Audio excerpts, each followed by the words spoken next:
अस्सलाम वालेकुम नाजरीन, मैं हूं आपका मेज़बान उमर जावेद प्रोग्राम जुर्म अंजाम के साथ। लाहौर के इलाके टाउनशिप में डॉल्फिन एहलकार की फायरिंग से एक शहरी जख्मी हो गया। महीने से ज्यादा का वक्त गुजर जाने के बावजूद भी ना तो मुल्जिमान के खिलाफ कोई कार्रवाई अमल में लाई जा सकी है, ना ही पुलिस ने अपने पेटी भाई के हाथों जख्मी होने वाले शहरी की दादरसी की है, जिसकी वजह से न सिर्फ शहरी बल्कि उसके वर्सा भी सरापा एहतजाज है।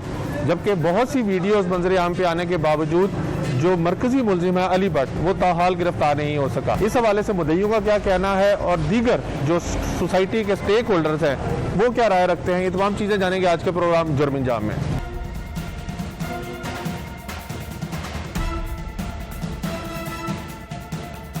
अगर हमारे मुहाफ़िज़ यानी पुलिस एहलकार हमारी जान के लिए ख़तरा बन जाए तो फिर चोर डाकुओं से कैसा शिकवा। एक ऐसा ही अफसोसनाक वाक़या टाउनशिप इलाके में पेश आया, जहां पर महफिल समा चल रही थी कि उस दौरान एक मामूली सी तल्ख कलामी हो गई नौजवानों के दरमियान और मौके पर लोगों ने उसको ख़त्म भी करवा दिया। लेकिन एक शख्स इतना तैश में आया कि उसने जिसके साथ झगड़ा हुआ था उसको जान से मार देने की धमकियाँ दी और उसके बाद वो वहाँ से चला गया। जब महफिल इख्तिताम होती है तो वो नौजवान चंद मुबैना तौर पे अपने दोस्तों जो पुलिस एहलकार बताए जाते हैं उनके साथ मौके पे आता है और दोबारा से झगड़ा होता है और इसी असना में एक गोली चलती है जिससे वो नौजवान जिसके साथ उसकी तल्ख कलामी हुई थी वो ज़ख्मी हो जाता है। पुलिस एहलकार मौके से फ़रार होने की कोशिश करते हैं, लेकिन एक वहाँ पे अवाम का जमे गफ़ीर होता है जो पुलिस एहलकारों को पकड़ लेता है और फिर एक पुलिस एहलकार जो डॉल्फिन एहलकार बताया जाता है वो ये चीज़ मानता है कि उससे अचानक गोली चल गई। मुद्दईयों के मुताबिक उनके पास वीडियोस भी मौजूद हैं, वो वीडियोस भी लेने की कोशिश करेंगे जिसके अंदर उनका दावा है कि उसने बाकायदा इकरार जुर्म किया कि उससे ये गोली चली है और अचानक चल गई है। हमारे साथ ज़ख्मी होने वाला नौजवान भी मौजूद है, मुद्दई भी मौजूद हैं और एनी शाहिदीन भी मौजूद हैं जो उस महफिल समा में मौजूद थे जब ये सारा वाक़या हुआ, पुलिस एहलकार आए। ये लड़ाई कैसे शुरू हुई, क्या कोई दरीना दुश्मनी चली आ रही थी या मौके के ऊपर हीट ऑफ द मोमेंट में ये लड़ाई हुई। जो ज़ख्मी है उसको एक गोली लगी और बताया यही जाता है कि डॉल्फिन एहलकार की उसको गोली लगी। गोली कहाँ लगी, कैसे लगी, उसके बाद अब तक उसका इलाज चल रहा है। ये तमाम चीज़ें ज़ख्मी होने वाला जो नौजवान है उससे जानते हैं। आपका नाम क्या है? बख्त खान। क्या? बख्त खान। बख्त खान। हाँ जी। बख्त क्या करते हैं आप? मैं पढ़ता था, अब छोड़ के मैंने पढ़ाई। अच्छा, उस दिन कोई आपने फंक्शन वगैरह हो रहा था, आपने अरेंज किया हुआ था या किसी और ने अरेंज किया हुआ था वहाँ पे? किसी ने किया था, वो उधर दावत आई थी, मैं गया था। अच्छा, और क्या फंक्शन था वो उधर कवाल भी हो रही थी, महफिल ही थी एक हिसाब की, ठीक है। तो वहाँ पे मैं गया हूँ, एक लड़का था छोटा, वो हम पैसे फेंक रहे थे, हमने उसको मना किया कि ये पैसे ना उठाओ, ये उनके हैं। 2-3 दफ़ा मैंने मना किया, वो रोता रोता हुआ ना अली भट्ट के पास जाता है। अली भट्ट के पास जाता है तो अली भट्ट मेरे पास आता है, मेरा गिरवान पकड़ लेते हैं आते साथ ही। तो फिर मुझे नहीं पता, वहाँ पे ज़्यादा लड़के होते हैं, मुझे पकड़ लेते हैं वहाँ पे। मुझे मारा, सिर पे बोतलें मारी हैं, उस टाइम मुझे होश नहीं आई। तो वो पता नहीं चलता, डॉल्फिन एकदम ही आई है। और अली भट्ट को आप जानते हैं वो कौन है? अली भट्ट को मैं नहीं जानता, वो उधर कहीं पता नहीं पहले कि उसने कोई रखी, तो मेरा कोई वो नहीं है इनके साथ। अच्छा, आप जानते नहीं थे उसे? नहीं जानता। ठीक है, तो वो बच्चा रोता हुआ जाता है, अली भट्ट को लेके आता है और वो आप पे तशद्दुद करता है। हाँ जी। फिर उसके बाद यही पता नहीं लगता मुझे, मैं टेंट के अंदर यूँ, मुझे तंबुओं के साल लगाते हैं, एकदम में डॉल्फिन वाला आता है। डॉल्फिन वाले ने मुझे पहले धक्का मारा, मुझे कहते भाग, मैंने कहा मैंने नहीं, फिर धक्का दिया तो एकदम ही फिर उसने डॉल्फिन एहलकार आपको कहता है कि भाग? हाँ जी। अच्छा, एकदम उसने धक्का मारा है, वो वीडियो भी हमारे पास आ गई है, वो वीडियो में भी आ रहा है, उसने मुझे यूँ धक्का मारा है, पीछे से उसने गोली मार दी मुझे। तो उधर मैं पड़ा रहा हूँ, मैं आवाज़ें भी मारता रहूँ कि मुझे गोली लग गई है। तो वो अभी पीछे से यही आवाज़ें लगा रहे थे कि अभी तुझे लगी नहीं है, तुझे भी मारनी है। आप डॉल्फिन एहलकारों को जानते हैं? नहीं, मैं नहीं जानता। किसी को भी नहीं जानते? किसी को मैं नहीं। तो फिर आपको गोली क्यों मारी डॉल्फिन एहलकार? यही मुझे नहीं पता सर। अली भट्ट के कहने पे वो डॉल्फिन वाले आए थे या खुद ही आए थे? हैं, वो अली भट्ट के कहने पे आए थे। उसको मैंने देखा भी था पहले, वो डॉल्फिन वाला पहले वहाँ पे फिर रहा था। वो चार थे, 2 बाइकें थी, 4 वो थे, वो फिर रहे थे पहले ही तंबुओं के आगे पीछे। तो मैंने कहा पता नहीं क्या वो है, उसके बाद मुझे पता नहीं लगा। उस टाइम मैं बेहोश हो जाता हूँ जिस टाइम मुझे गोली तो आपको गोली कहाँ पे लगी? मुझे पीछे से लगी या आगे से आर पार हो गई थी सारी। ये भी आप देख भी सकते हैं। अच्छा, बस ऐसे सारा कुछ भी ऐसे बता दें। बस वो सारा कुछ फिर बाहर निकल आया, मुझे फिर पता नहीं लगा। यही बात है, आगे मुझे पता लगा।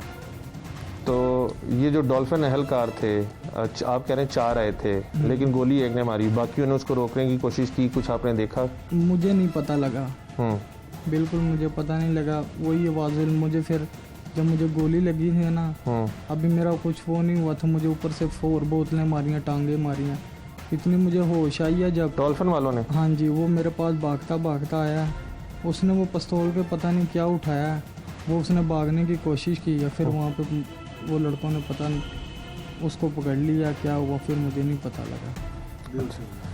आप जो मजरूब है बख्त खान, उसकी आप गुफ्तगू सुन रहे थे। मुद्दई हमारे साथ मौजूद हैं, यानी शाहिद भी मौजूद हैं। इनसे जानते हैं कि इनका बख्त खान से क्या रिश्ता है और मुकदमा किन लोगों के खिलाफ दर्ज कराया है।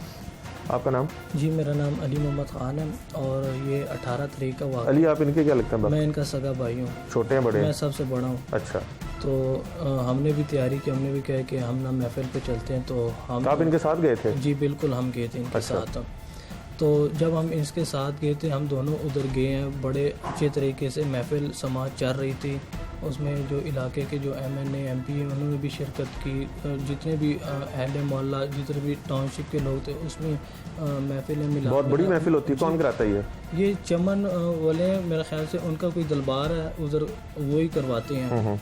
तो ये बोर्ड वाला चौक है ना, तो उधर महफिल समात ना चल रही थी। तो इसमें हम दोनों पहले इकट्ठे बैठे रहे। जब महफिल समात का टाइम ख़त्म हो गया था, तो फिर मैं थोड़ा सा आगे आया हूँ। तो मैंने ये सोचा चलो अब तो महफिल समात ख़त्म हो गई है, तो हमें घर जाना चाहिए। तो इसी बीच में मुझे एकदम इत्तला मिली है कि आपके भाई को ना डॉल्फिन वालों ने फायर मार दिया। तो मैं जब कोशिश की जाने, फिर मैंने सोचा अगर मैं जाऊं, पुलिस वाले हमारे जानी दुश्मन बने, कहीं मुझे भी फायर ना मार गया। फिर मैंने कहा पहले पता तो चले, मेरा दिल भी कर रहा था कि मैं इसके पास जाऊं।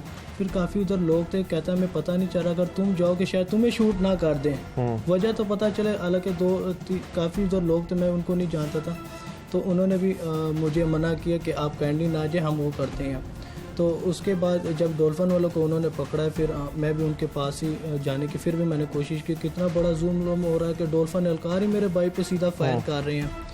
तो फिर जो मल्लेदार थे उन्होंने पहले कोशिश की कि हम ना इनको मोटरसाइकिल में बिठाने की कोशिश की, थोड़ा सा आगे लेके गए टाउनशिप मार्केट के साथ। तो इधर छोटी एम्बुलेंस थी ना, वो भी मौके पे आ गई। तो जो फैसल डॉल्फिन एहलकार था उसको ना आगे बिठा दिया था, वो भी भागने की कोशिश कर रहा था। जब वो भागने की कोशिश कर रहा था, वो किसने पकड़ा उसे? तो उधर जो महफिल मिलाद में कुछ लोग जो ले गए थे, तो उन्होंने फिर पकड़ा उसको।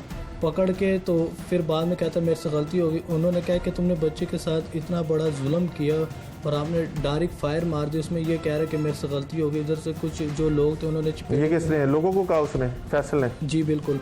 तो और फैसल डॉल्फिन एहलकार है बिल्कुल। तो इसमें साथ जो अली बाट था जिसके कहने पे फायर किया, उसने जो है मौके का फ़ायदा उठाते हुए वो भागे, क्योंकि जो सारी तवज्जो थी ना लोगों की वो फैसल की तरफ हो गई कि फायर तो उसने कर दिया। तो वो मौके से फ़रार हो गया अली बाट। और जो फैसल एहलकार है उसको जो उधर के लोग थे उन्होंने पकड़ा है। फिर अपने मदद आपके तहत थोड़ा सा आगे लेके गए, तो उधर ASI तनवीर नामी शख्स जो डाले में आया, वो भी अचानक ही आया। फिर उन्होंने डॉल्फिन एहलकार को अपनी गाड़ी में बिठाया और ताना टाउनशिप ले गए। उसके बाद हम जिन्ना हॉस्पिटल पहुंचे। जिन्ना हॉस्पिटल जब हम पहुंचे तो पहले तो हॉस्पिटल वाले ना इसको नहीं ले रहे थे कि ये पुलिस केस है और इसको हमने नहीं ले रहा। उसके बाद ये 2.5 घंटे ना तड़पता रहा, ये चीखते मारता रहा, पुकारता रहा कि ये हमने भी काफ़ी कहा कि इनको एडमिट करो। कह रहे ये पुलिस केस है, पहले हमें पुलिस केस का फरमा बना के वो ला के दे चलान को। इसी बीच कुछ मीडिया वाले आए, मैं उनका बड़ा शुक्रगुजार, उन्होंने थोड़ी सी खबर चलाई है। उसके बाद जो SP है वो भी रात के तकरीबन 4 बजे का टाइम था, वो भी पहुंचे हैं। जब जिन्ना हॉस्पिटल आए हैं तो उन्होंने फिर डॉक्टरों से बात की। फिर उसके बाद मेरे भाई को एमरजेंसी थिएटर में ले गए। जब उसको एमरजेंसी थिएटर में लेके गए तो तकरीबन 4:30 बजे का टाइम हो गया सुबह का। फिर उसका ऑपरेट शुरू हुआ। ऑपरेट होता हुआ तकरीबन दोपहर के 12 बज गए। तो उसमें कुछ पुलिस सरकार DSP भी मौजूद थे और उस पर SHO भी मौजूद थे, सारे एहलकार उनके मौजूद थे। तो हमने डॉक्टरों से काफ़ी कोशिश की कि आया हमारे भाई की तो वो बताएं कि क्या सिचुएशन है। तो इसमें से पुलिस वाला बाहर आता कि डॉक्टर साहब कह रहे हैं बेहतर हो रहे हैं। आखिरकार जब शाम के 5 बजे हैं तो हमसे फिर ज़ाहिर बात नहीं रह गया कि भाई ये वजह क्या है कि इतना लंबा ऑपरेट हो गया कि आया मेरा भाई किस हालत में, हमें बताया। फिर हमने थोड़ा सा थिएटर का आगे रुख किया, फिर भी हमें अंदर जाने नहीं दिया। तो फिर हम MS साहब के ऑफिस में गए, हमने उनसे रिक्वेस्ट करने की कोशिश की कि आया आप हमें पता लगा के कि मेरे भाई का ऑपरेट हुआ है, किस हाल में है। फिर उसके बाद मैं और मेरा चाचू था, हम डॉक्टरों के पास अंदर हमें लेके गए। उस हालांकि फिर भी हमें मिलने दिए, डॉक्टर रूम में हमें लेके गए और हमें यही बताया गया कि भाई आप अपने बच्चे के लिए दुआ करें। तो 80% चांस नहीं है और 20% चांस है, इस दौरान आपको शदीद दुआओं की ज़रूरत है। हम तो अपनी हिम्मत हार गए थे जब उन्होंने वाक़या वो किया, क्योंकि हमने कहा कि शायद हमें पुलिस वाले यही कह रहे होंगे लड़का मार गया होगा, अपने बेटी भाई को ये बचाने की कोशिश कर रहे होंगे। तो फिर जब हमें ये इतला दी कि 20% सही नहीं है, यानी 80% सही नहीं है, 20% चांसेस हैं। फिर उसको रात 9:30 बजे के 10 बजे के टाइम इनको ICU में शिफ्ट किया गया। और फिर हम सब अहले खाना ने दुआ की, क्योंकि वह भी यही मौका होता है दुआ का। तो अल्लाह ताला ने फिर अपना करम किया और फिर इनको ना जो होश आई। उसके बाद क्या हुआ, आहिस्ता आहिस्ता ट्रीटमेंट इसकी चलती रही। तकरीबन 22 दिन हम हॉस्पिटल रहे। 22 दिन के बाद उन्होंने हमें एक ही दम डिस्चार्ज कर दिया। डिस्चार्ज किया तो हमने कहा डॉक्टर साहब उनको इतनी तकलीफ़ है, यहाँ से यहाँ तक इसका सारा खुला पड़ा, आप हमें डिस्चार्ज कर रहे हैं। कह रहा हमारा जो प्रोसेस है ये मुकम्मल हो गया है और आप इसको घर ले जाएं। हमने कहा हम घर इसको किस हाल में लेके जाए, वो तो चीख रहा है, पुकार रहा है, आप उसको घर ले जाएं। फिर हम नीचे गए, जो डॉक्टरों ने ऑपरेट भी किया था उनको हमने कहा कि भाई आया क्या सूरत हाल हमें बताएं। उन्होंने कहा कि अल्लाह ताला ने खैर किया, पर एक बात मैं तुम्हें वाजिया बताऊं, जो इसका ये स्टोमा बैग जो होता है, ये जो लगा है, ये सारी उम्र के लिए भी लग सकता है। तो मुझे एक बात की समझ अभी तक नहीं आ रही। देखो ना, मेरा भाई तो इस वक्त आपके सामने पड़ा हुआ है, स्टोमा बैग इसको कितनी देर लगता है, सारी उम्र के लिए लगता है। फिर हमने डॉक्टरों से बात की, हमने डॉक्टरों को बताया कि डॉक्टर और क्या मामला, तो उन्होंने कहा ये आंधड़ी होती है ना, जो ये होती है 12 इंच, इसमें से हमने 3 रह गई है। फिर भी इसका सूरत हाल नहीं है चल फिरने का, इसको आपने फिर भी एहतियात करनी है। तो फिर मेरे सारे अहल खाना अभी जमा हुए और हमने ये किया कि हम इसको ना शेख ज़िया ले जाएँ, उसको अच्छी से अच्छी ट्रीटमेंट दी जाए। तो एक आखिर में जो मैं बात करना चाहता हूँ, वज़ीर आला पंजाब उस्मान बुज़दार ने तो एक्शन ले लिया है, तो मैं इनसे ये गुजारिश करूँगा कि वज़ीर आला साहब हमें एक तो इंसाफ फराहम किया जाए, क्योंकि ये जो है ना अपने पेटी भाई जो है, पुलिस वाले को ये अपने हाथ तक जाएंगे इसको बचाने के लिए, ये अपने तन मन जन जो भी है ये अपना पूरा जोर लगाएंगे। पर कहने का मतलब ये देखो ना, अली भट्ट ये अभी तक आया, गिरफ्तार क्यों नहीं हुआ? आपने पर्चा किन लोगों के खिलाफ दर्ज कराया? हमने 2 लड़कों पे कराया, एक फैसल के खिलाफ और जो दूसरा है अली भट्ट, इन पे हमने पर्चा। तो आप कह रहे हैं कि डॉल्फिन एहलकार को तो आप लोगों ने मौके से खुद पकड़ के दे दिया। अली भट्ट देखो आज 23 दिन हो गए पुलिस के कस्टडी में, अभी तक नहीं आया, अभी तक नहीं पुलिस ने पकड़ा। पुलिस वाला ने अभी तक। पुलिस क्या कहती है जब आप उनके पास जाते हैं? अली भट्ट के बारे में पुलिस यही कहती है अभी वो इंटरम पे हैं और हमारे जो है ना गिरफ्त में बहुत जल्द आ जाएगा। हालांकि उसने 2-3 बेले भी करा दिया। मैं यही कहता हूँ कि पुलिस इस कार्रवाई में इनको चुस्त होना चाहिए था, सुस्त नहीं होना चाहिए था। तो आपको लगता है कि पुलिस अभी सुस्त है, कार्रवाई सुस्ती का शिकार है? जी बिल्कुल, हमें तो इस टाइम सुस्ती का शिकार इस वजह, क्योंकि जब तक अली भट्ट नहीं पकड़ा जाता तो जाहिर बात है हमें तो यही। आपसे कोई राब्ता वगैरह किया अली भट्ट वगैरह ने, उनकी फैमिली ने, पुलिस ने? अभी तक हमें किसी ने राब्ता नहीं किया। पुलिस ने राब्ता किया? पुलिस किसी किस्म से राब्ता पुलिस ने अभी तक नहीं किया हमसे। आपका क्या ताल्लुक है? ये पकड़े, आपका क्या ताल्लुक है इनसे? मेरा ये बहुत अच्छा मोहल्लेदार है। आपको क्या पता चला, क्या हुआ? हमारे तो जैसे ही हमें पता चला हम मौके पे पहुंचे हैं। हमने देखा है कि डॉल्फिन वालों ने इस चीज़ का, हमने अपने आंखों से देखा कि इसने एडमिट किया, डॉल्फिन ने, फैसल नामी शख्स है, उसने कहा मुझसे गलती हुई है, मुझसे फाइल लगा है, ठीक है, मुझे जो है ना मारो मत। हालांकि इलाका मकीन थे, उन्होंने काफ़ी इनके ऊपर जो है ना फैसल नामी को मारने की भी कोशिश की, लेकिन जो बाकी एहलकार थे उन्होंने उसको पकड़ा और जो है ना वो बीच में वो करवा दिया। लेकिन बात सिर्फ ये है कि ये 9th क्लास का बच्चा है, स्कूल जाता है, इसका करैक्टर भी बिल्कुल ठीक है, 17 साल इसकी उम्र है, तो इसको डॉल्फिन वालों ने क्यों फायर मारा, किस बुनियाद पे मारा? और हमने लाइव देखा कि इसको एम्बुलेंस पे ले जाने के बजाय इसको बाइक पे बिठाकर सर्दी में, एम्बुलेंस नहीं आई? नहीं, एम्बुलेंस लेट आई है। अच्छा। जब आई है फिर भी ज़बरदस्ती हमने बजाते अपनी मदद आप इसको बाइक पे बिठाया है, इसको हम लेकर गए हैं जिन्ना हॉस्पिटल, खून से लथपथ था।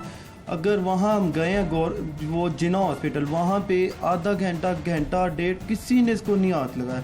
इवन के पेशेंट खुद अपने मुंह से कह रहा है यार मुझे ट्रीटमेंट करवाओ, मुझे नहीं लगता मैंने बचना है। ठीक है, हालांकि हम जो उसके हम देख के जो है ना हम परेशान हो गए थे। हमने डॉक्टर्स के काफ़ी ज़्यादा हमने डॉक्टर से मिन्नत समाजत की है कि उन्होंने कहा ये पुलिस कार्रवाई है। इवन के मीडिया के थ्रू हम बहुत शुक्रगुजार हैं मीडिया का कि जिसने हमें सपोर्ट किया, हम दिल से शुक्र अदा करते हैं। हम जैसे मीडिया वालों ने जिस तरह खबर चलाई, एसपी साहब मौके पे आए, उन्होंने बात की एमएस से डायरेक्ट, फिर जाकर इन्होंने ट्रीटमेंट किया। ट्रीटमेंट भी इन्होंने 12-13 अली भट्ट के बारे में आप क्या जानते हैं? अली भट्ट के लिए हम सिर्फ ये जानते हैं कि वो जिस तरह से कौन है वो, उसके बारे में नामवर है अली भट्ट, ये इसके इलाके में करैक्टर भी बिल्कुल ठीक नहीं है और ये इस हवाले से बदमाशी से या इस तरह से ये इससे ताल्लुक़ रखता है।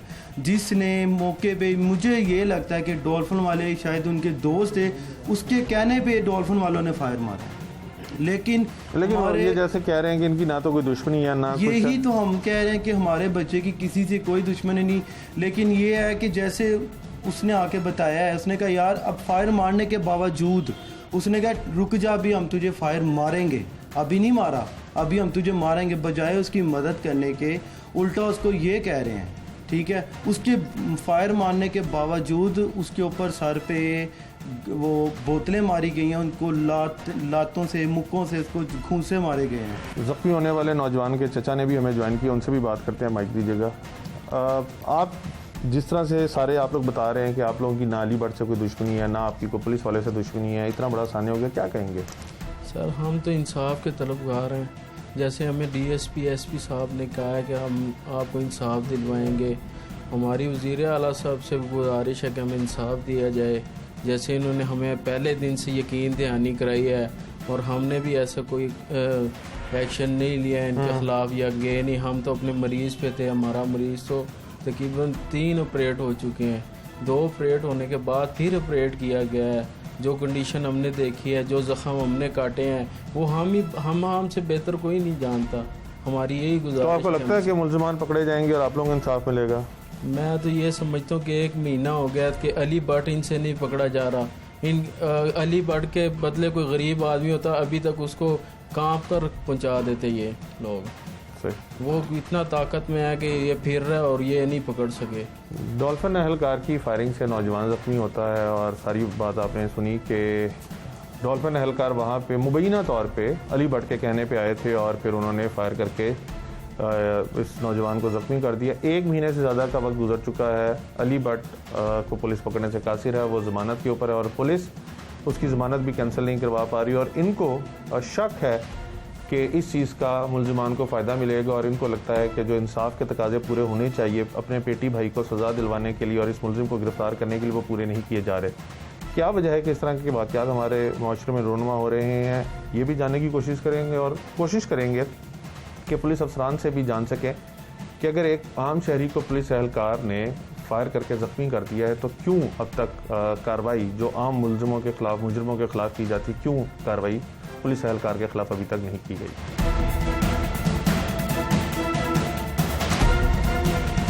इस केस के अंदर पुलिस एहलकार जिसने फायरिंग की उसके ऊपर दूसरा इल्ज़ाम ये है कि उसने उसकी डायरेक्ट कोई तनाज़ा नहीं था मजरूब के साथ, बल्कि उसने एक अली भट्ट नामी शख्स के कहने पे वो वहाँ पे आया और उसने फायर किया और फिर जो वीडियोज़ हैं उसके अंदर वो कन्फेस भी कर रहा है कि मेरे से गलती से गोली चल गई, मैं हो गया।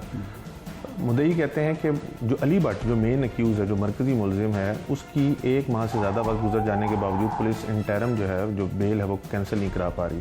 इसके अंदर अमूमी तौर पे क्या होता है कि अगर एक मुलजिम मरकज़ी मुलजिम और पुलिस को इन्वेस्टिगेशन पुलिस को मतलूब है और उसकी इंटरम चली जा रही है तो कैंसिल करवाने के लिए क्या तरीकाकार होता है और कैसे उसको शामिल हम तो फाइंडिंग्स देते हैं और पुलिस का काम है एविडेंस को कलेक्ट करना, कनेक्ट करना विद द अक्यूज्ड।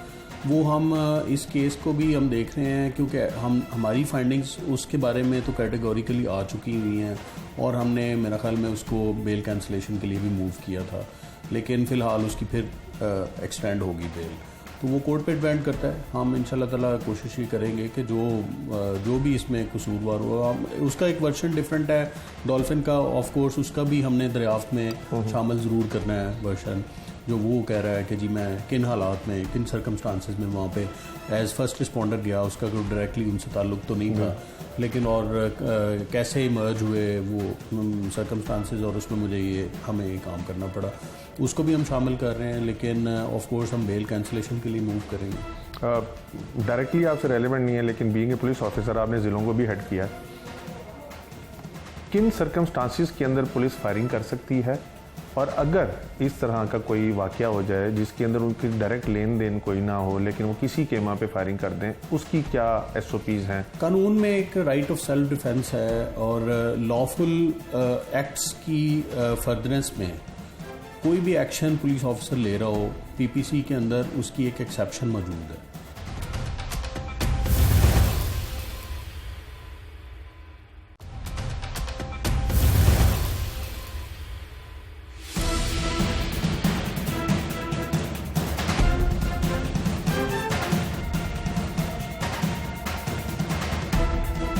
आपने मुद्दइयों की गुफ्तगू सुनी और जो मोहल्लेदार थे आपने उनकी भी गुफ्तगू सुनी। हमारे साथ SSP इन्वेस्टिगेशंस लाहौर मौजूद हैं, इनसे जानने की कोशिश करेंगे कि इस तरह के अगर वाक़यात रूनुमा होते हैं जिसके अंदर पुलिस एहलकार मुलव्विस हो तो क्या SOPs हैं, किस तरह से प्रोसीडिंग जो है वो की जाती है, और हमेशा जब भी ऐसा कोई वाक़या रूनुमा हो जिसके अंदर पुलिस एहलकार मुलव्विस हो तो शहरियों की ग्रीवियंसेस जो हैं वो पुलिस की टूवर्ड्स काफ़ी ज़्यादा बढ़ जाती हैं और वो ये समझते हैं कि पुलिस जो है वो अपने पेटी भाइयों को बचाने की कोशिश कर रही है। इमरान कीश्वर साहब से जानते हैं। इमरान भाई, एक तो वक्त के लिए बहुत शुक्रिया। Thank you. इमरान भाई, अगर कोई इंसिडेंट हो चोरी डकैती या कोई कत्ल का और उसके अंदर कोई पुलिस एहलकार मुलव्विस हो, कानून क्या कहता है और किस तरह से उसकी प्रोसीडिंग जो है वो की जाती है? इसमें दो तरह के एक्शंस हम लेते हैं, एक डिपार्टमेंटल होता है और एक क्रिमिनल होता है। डिपार्टमेंटल हम प्रोसीडिंग स्टार्ट कर देते हैं इंस्टेंटली, सस्पेंड करके उसकी रेगुलर इंक्वायरी हम मार्क कर देते हैं और वो इंक्वायरी प्रोसीडिंग्स पे डिपेंड करता है। दूसरा जो क्रिमिनल है वो किसी भी शहरी पे, चाहे वो पुलिस ऑफिसर हो चाहे वो कोई और हो, उस पर इक्वली अप्लाई करती है। क्रिमिनल प्रोसीडिंग्स में हम जैसे अभी इस केस में हमने डॉल्फिन का जो एहलकार था, ऑपरेटिव था, उस पर हमने FIR दर्ज की 324 की, और जैसे नॉर्मल अगर कोई और क्राइम कमिट करता है तो उसके साथ भी यही हम करते हैं। और दूसरा ये कि बेल कराना भी हर एक का राइट होता है, वो करवाई जा सकती है, और उसके बाद फिर हम ऑफ कोर्स मेरिट पे उसको फाइनलाइज करते हैं। तीसरा एक और जो IG साहब ने हमें इसमें बड़ा कैटेगोरिकली डायरेक्शंस भी दी हुई हैं और एक स्टैंडिंग ऑर्डर जारी इसमें किया हुआ है कि क्रिमिनल हिस्ट्री वाले लोग जो हैं वो फील्ड में हम पोस्ट नहीं करेंगे, ठीक, चाहे वो डॉल्फिन हो, चाहे पीरू हो, चाहे वो एक थाना हो, थाना कोई भी फील्ड में जो ऑपरेट कर रहे हैं, उसमें हम कोशिश ये करते हैं कि अगर इनकी एक्विटल हो भी जाए कोर्ट से या बेल हो जाती है, कंफर्म हो जाती है, कंप्लेनेंट्स रिजाइल कर देते हैं, उनकी सुलह सफाई हो जाती है, उसके बावजूद हम उनके ख़िलाफ़ प्रोसीड करेंगे इस मामले में कि हम उनको फील्ड में नहीं लगाएंगे, क्योंकि एक टार्निश्ड हिस्ट्री वाले लोग अगर हम फील्ड में लगाएंगे तो उसमें और ज़्यादा चांसेस होते हैं इस तरह की मैल प्रैक्टिसेस के और इस तरह के एक्शंस के। इमरान भाई, ये फरमाइएगा कि जब कोई पुलिस एहलकार किसी वाक़े में मुलव्विस हो तो जो विक्टिम होते हैं उनको दो तरह के खदशात होते हैं। एक ये कि पुलिस जब अपने बेटी भाई के ख़िलाफ़ कार्रवाई नहीं करेगी और उसको जिस तरह से चालान बनाना चाहिए उस तरह से चालान नहीं बनाया जाएगा। दूसरा उनका खदशा ये होता है, अमूमी तौर पर रवैया भी ये है कि पुलिस की जानिब से प्रेशर मुद्दई पर डाला जाता है कि अपना केस विड्रॉ कर लें या सुलह कर लें। आप यानी SSP इन्वेस्टिगेशन के तौर पे इन चीज़ों को कैसे इंश्योर करते हैं, क्योंकि ऑपरेशन साइड से तो सिर्फ पर्चा दर्ज होता है और ख़त्म हो जाता है, सारा प्रेशर तो आप पे आता है इस चीज़ को भी इंश्योर करना कि मेरिट भी हो, कार्रवाई भी हो, सारा कुछ। ये हम बिल्कुल इर्रिस्पेक्टिव ऑफ द पोजीशन, और इसमें मैं इंश्योर करता हूँ एज SSP इन्वेस्टिगेशन लाहौर कि हम इसमें 100% इंश्योर करेंगे कि जो what ever is fair and just वो इसमें हम इंश्योर करेंगे कि वो हो। और जो कंप्लेनेंट्स और अक्यूज़ड का आपस का मामला है वो उनका राइट है कि वो उनसे बातचीत करना चाहें, लेकिन हमारे ऑफिसेज़ यूज़ नहीं होंगे इस मकसद के लिए। हमने प्योरली और सिंपली हमने इन्वेस्टिगेशन को उनके मेरिट्स पे फाइनलाइज करना है। इस केस के अंदर पुलिस एहलकार जिसने फायरिंग की उसके ऊपर दूसरा इल्ज़ाम ये है कि उसकी डायरेक्ट कोई तनाज़ा नहीं था मजरूब के साथ, बल्कि उसने एक अली भट्ट नामी शख्स के कहने पे वो वहाँ पे आया और उसने फायर किया। और फिर जो वीडियोज़ हैं उसके अंदर वो कन्फेस भी कर रहा है कि मेरे से गलती से गोली चल गई, मैं हो गया। मुद्दई कहते हैं कि जो अली भट्ट जो मेन अक्यूज़ है, जो मरकज़ी मुलजिम है, उसकी 1 माह से ज़्यादा वक्त गुजर जाने के बावजूद पुलिस इंटरम जो है, जो बेल है, वो कैंसिल नहीं करा पा रही। इसके अंदर अमूमी तौर पे क्या होता है कि अगर एक मुलजिम मरकज़ी मुलजिम और पुलिस को इन्वेस्टिगेशन पुलिस को मतलूब है और उसकी इंटरम चली जा रही है, तो कैंसिल करवाने के लिए क्या तरीकाकार होता है और कैसे उसको शामिल तफ्तीश? हम तो फाइंडिंग्स देते हैं और पुलिस का काम है एविडेंस को कनेक्ट करना विद द अक्यूज्ड। वो हम इस केस को भी हम देख रहे हैं क्योंकि हमारी फाइंडिंग्स उसके बारे में तो कैटेगोरिकली आ चुकी हुई हैं और हमने मेरा ख्याल में उसको बेल कैंसिलेशन के लिए भी मूव किया था, लेकिन फ़िलहाल उसकी फिर एक्सटेंड होगी बेल, तो वो कोर्ट पे डिपेंड करता है। हम इंशाल्लाह ताला कोशिश ही करेंगे कि जो भी इसमें कसूरवार हुआ, उसका एक वर्जन डिफरेंट है डॉल्फिन का, ऑफ कोर्स उसका भी हमने दरियाफ्त में शामिल ज़रूर करना है वर्जन, जो वो कह रहा है कि जी मैं किन हालात में किन सर्कमस्टांसिस में वहाँ पे एज फर्स्ट रिस्पॉन्डर गया, उसका कोई डायरेक्टली उनसे ताल्लुक़ तो नहीं था, लेकिन और कैसे इमर्ज हुए वो सर्कमस्टांसिस और उसमें मुझे हमें ये काम करना पड़ा, उसको भी हम शामिल कर रहे हैं। लेकिन ऑफ कोर्स हम बेल कैंसिलेशन के लिए मूव करेंगे। डायरेक्टली आपसे रेलेवेंट नहीं है, लेकिन बीइंग ए पुलिस ऑफिसर आपने ज़िलों को भी हेड किया, किन सर्कमस्टांसिस के अंदर पुलिस फायरिंग कर सकती है, और अगर इस तरह का कोई वाकया हो जाए जिसके अंदर उनकी डायरेक्ट लेन देन कोई ना हो लेकिन वो किसी के माँ पे फायरिंग कर दें, उसकी क्या SOPs हैं? कानून में एक राइट ऑफ सेल्फ डिफेंस है और लॉफुल एक्ट्स की फर्दरेंस में कोई भी एक्शन पुलिस ऑफिसर ले रहा हो, PPC के अंदर उसकी एक एक्सेप्शन मौजूद है और वो एक्सेप्शन पुलिस ऑफिसर्स को अवेलेबल है। हाँ, अगर डिसप्रोपोर्शनेट यूज़ ऑफ फोर्स हो, यानी जितना आपको थ्रेट है उससे ज़्यादा आप यूज़ कर रहे हैं फोर्स को और उससे ज़्यादा आप रिजॉर्ट कर रहे हैं आर्म्ड रेजिस्टेंस को, तो फिर कसूरवार होते हैं। इसमें जैसे मैंने बताया right of self defence number 1 उनको अवेलेबल होता है और अपने लीगल एक्ट्स को फॉलो करने, एक बंदा फॉर एग्जांपल आप पकड़ने जाते हैं और वो विजिबली आपके सामने भागता है या किसी को डेंजर में मुब्तला कर देता है, शहरी आबादी में किसी को होस्टेज कर लेता है या कुछ और इस तरह का एक्शन करता है, तो उसमें हम उसको ऑफ कोर्स इंगेज कर सकते हैं, आर्म्ड रेजिस्टेंस के साथ भी कर सकते हैं।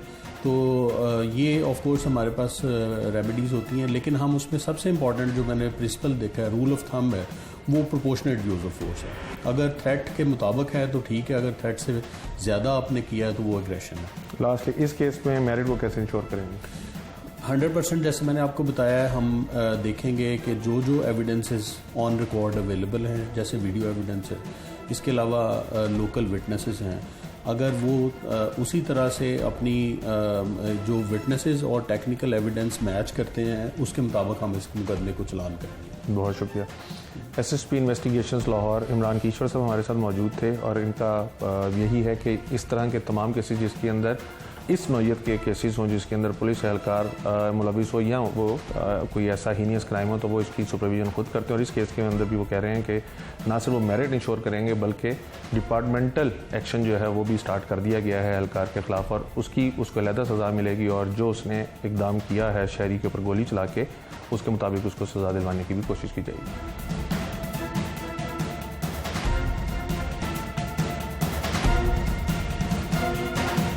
जो शख्स ज़ख्मी हुआ है, एक तो यानी वो पिछले 1 माह से ज़्यादा हो गया कि वो बेड रिडन है, उसके मुख्तलिफ़ किस्म के ऑपरेशंस किए जा रहे हैं। दूसरा, पुलिस की जानिब से उसके ऊपर फायरिंग की गई है, यानी वो मजलूम था लेकिन उसके ऊपर फायरिंग की गई, उसका कोई कसूर भी नहीं था। उसकी ज़िंदगी के ऊपर ये चीज़ें कितना इम्पैक्ट करेंगी? देखिए, ये एक ऐसा ट्रॉमा है जो कि ना सिर्फ फिजिकल बल्कि ज़्यादा ये इमोशनल होगा कि एक यंग लड़का 17 साल का बच्चा है वो, आप पढ़ रहे हैं, आप काम कर रहे हैं, आपकी एक ज़िंदगी को देखने की एक सोच है, एक पर्सपेक्टिव है कि मैंने आगे जाकर ये करना है वो करना है। और कॉमनली हमारे यहाँ कहते हैं ना, बड़े होकर अफसर बनना है। तो अगर अफसर हमारे यहाँ ऐसे होते हैं जो कि एक्सप्लॉइट करते हैं अपनी पावर को, तो फिर मेरा नहीं ख्याल कि ज़्यादातर लोगों का ये परसेप्शन भी रहेगा कि कर कर भी आपने क्या ही करना है। उसके लिए एक इमोशनल ट्रॉमा है, एंड आई थिंक कि इसमें से निकलने के अंदर अगर वो पैरालाइज हो जाता है for the rest of his life, एक 17 साल का बच्चा, उसकी उम्र आगे कितनी पड़ी हुई है, क्या वो करेगा ज़िंदगी के अंदर। हमारे यहाँ पर कोई, देखिए, जब कोई बंदा फिजिकली पैरालाइज होता है, हमारे पास सबसे पहला सवाल ये होता है कि अब इसका ख्याल कौन रखेगा, क्योंकि हमारी गवर्नमेंट इतनी ऑब्वियसली केपेबल अभी नहीं है कि हम डिपेंडेंट्स को, फिजिकली डिसेबल या डिफरेंटली एबल्ड लोगों को हम उतनी प्रोविजन भी कर सकें, उतनी फैसिलिटीज़ भी दे सकें, उसकी पढ़ाई, उसका काम, उसकी सारी ज़िंदगी। I think it's just stopped now. तो मेरा ख्याल है कि सबसे बड़ा जो सवाल और जो एंड ऑफ द स्टोरी हो जाती है ना, वो ये है कि अब तो ज़िंदगी ख़त्म हो गई है, क्योंकि ना मैं अपना ख्याल रख सकता हूँ, ना मेरा कोई और ख्याल रखेगा। फैमिली, पेरेंट्स जब तक हैं, they can may be take care of him, लेकिन उसके बाद उसकी life is just on a dead and.